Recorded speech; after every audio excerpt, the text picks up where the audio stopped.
أعوذ بالله من الشيطان الرجيم. بسم الله الرحمن الرحيم. Assalamu alaikum wa rahmatullahi wa barakatuhu. Dans cette vidéo, nous allons voir les jeux référencement relatifs, à quoi ils consistent. Il s'agit tout simplement de corriger géométriquement une image en se basant sur une autre image qui est déjà géoréférencée ou bien en se référant à un fichier vectoriel ou bien des fichiers vectoriels. Dans notre cas ici, nous avons la carte du Niger, bon disons la carte du réseau routier du Niger. Nous allons essayer de la géoréférencer en utilisant ces fichiers de forme qui contiennent la limite du Niger. Nous voyons bien sur notre image, il y a un certain nombre de points que nous allons identifier au niveau des fichiers vectoriels. Et pour faire ce travail, nous lançons d'abord l'application ArcMap. Après, nous enregistrons notre projet dans le dossier qui s'appelle géoréférencement relatif, là où se situe l'image à géoréférencer ainsi que les fichiers vectoriels. Et nous allons l'appeler, par exemple, géoréférencement relatif. Voilà. Et nous enregistrons notre projet. Après avoir enregistré le projet, nous allons afficher les catalogues.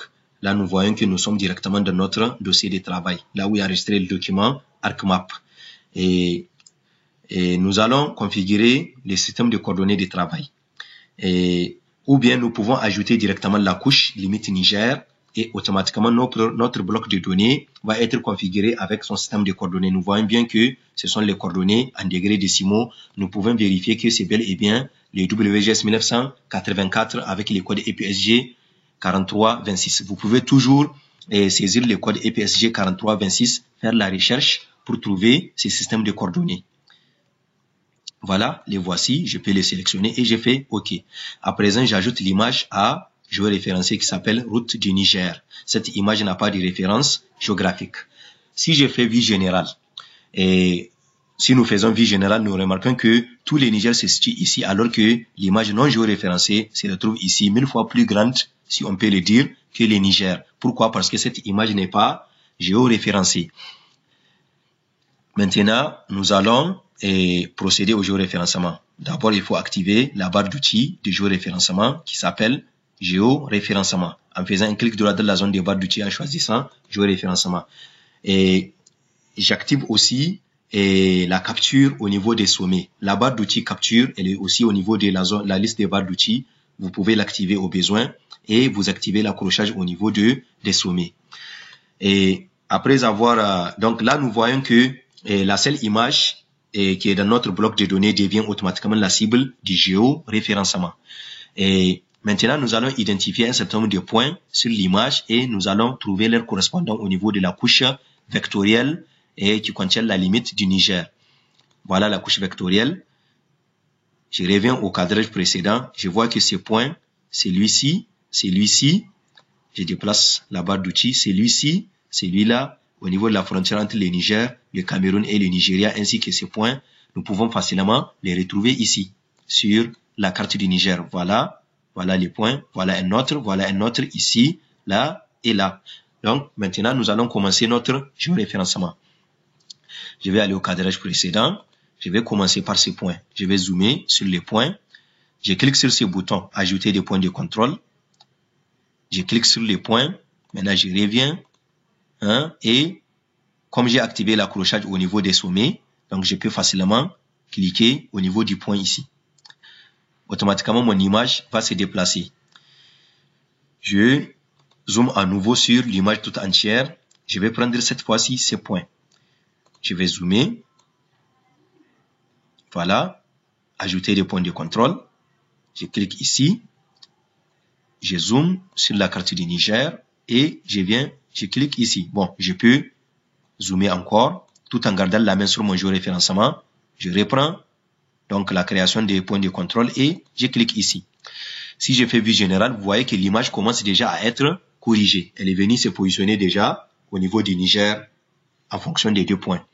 Je vais continuer comme les 2 points ne sont pas suffisants. Et bon, je vais rendre la limite Niger transparente afin de mieux voir. Donc, je vais augmenter la largeur. Je vais changer la couleur en rouge. Voilà. Et cette fois-ci, je vais prendre ces points au niveau de la frontière entre le Niger, le Mali et le Burkina Faso. Je vais zoomer dans cette zone. Je clique ici. Je prends ces points et j'ai dit que voici son correspondant. Voilà, mon image continue à être corrigée. Ces points, je vais également l'ajouter. Je vais zoomer ici. Je vais zoomer davantage. Je clique ici. Je reviens au cadrage précédent et je clique là. Voilà, en faisant vue générale, je vois que mon image est en train d'être corrigée. Je continue. Donc, je viens au niveau de la frontière entre le Niger et le Bénin. Donc, un peu au sud de Gaïa. Je vois bien ce point. Donc, je vais l'ajouter. Je clique ici et je clique là. Voilà. Je fais vue générale. Maintenant, je vais ajouter un autre point ici au niveau de la frontière entre les trois pays, le Niger, le Cameroun et le Nigeria. Voilà. Donc, je clique ici et je clique là. Donc, à présent, j'ai déjà créé 6 points de contrôle. Si je veux, je peux encore ajouter par ici pour créer autant de points de contrôle que nécessaire. Je clique ici et je clique là. Je continue et je peux encore ajouter un autre point ici. Mais il faut éviter des points collinaires, ça veut dire les points qui sont alignés. Il faut que les points soient assez répartis dans l'image. Voilà, j'ajoute un autre point. Ça me fait déjà 8 points.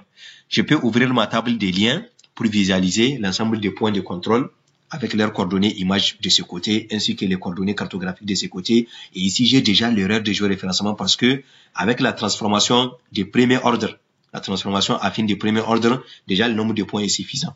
Je peux aussi choisir d'autres types de transformations comme la transformation polynomiale d'ordre 2. Je vais voir donc en fonction des types de transformations que j'ai choisi, je peux déjà évaluer la qualité de géoréférencement. Ici, j'ai mon erreur de géoréférencement. Donc voilà. Donc si je zoome sur l'image, je vois que cette dernière donc épouse, je dirais parfaitement, la limite du Niger. Voilà, je peux zoomer également de ce côté. Voilà. Donc on peut aussi essayer les autres types de transformations.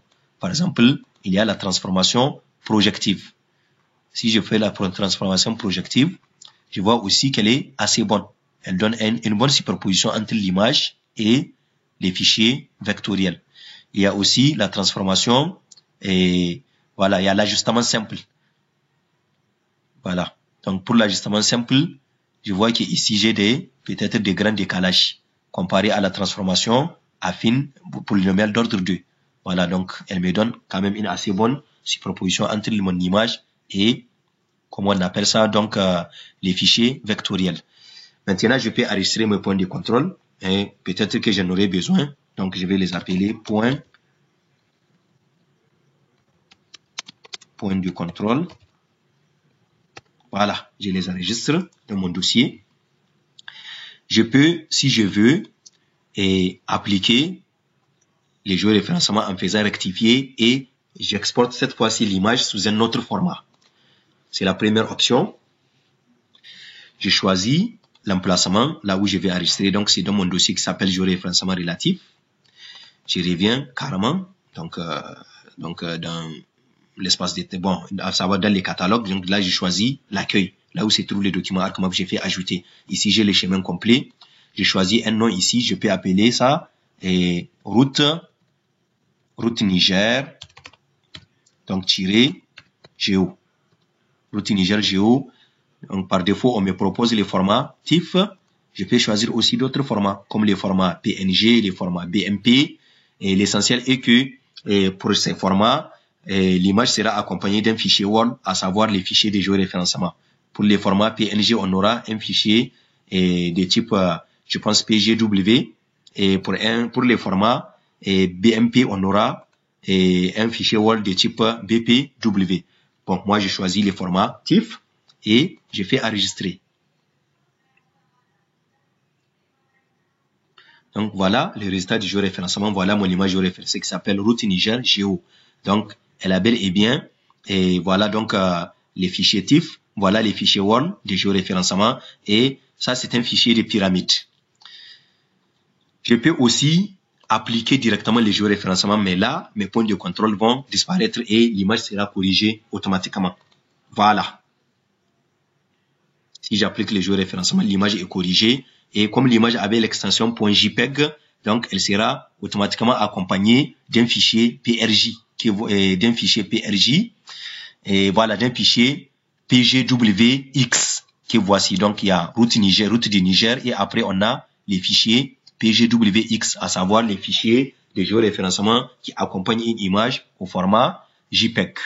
Voilà. Cette fois-ci, mon géoréférencement est fini. Je peux ajouter l'image que j'ai exportée en faisant clic droit ici et actualiser. Voici route Niger Géo, je peux l'ajouter. Voilà, je peux désactiver l'image brute. Ah, donc l'image avait le format PNG. Donc c'est pour ça qu'elle a un fichier World PGW. Voilà l'image que je viens de géoréférencer. La voici, elle se superpose quand même assez bien au fichier vectoriel.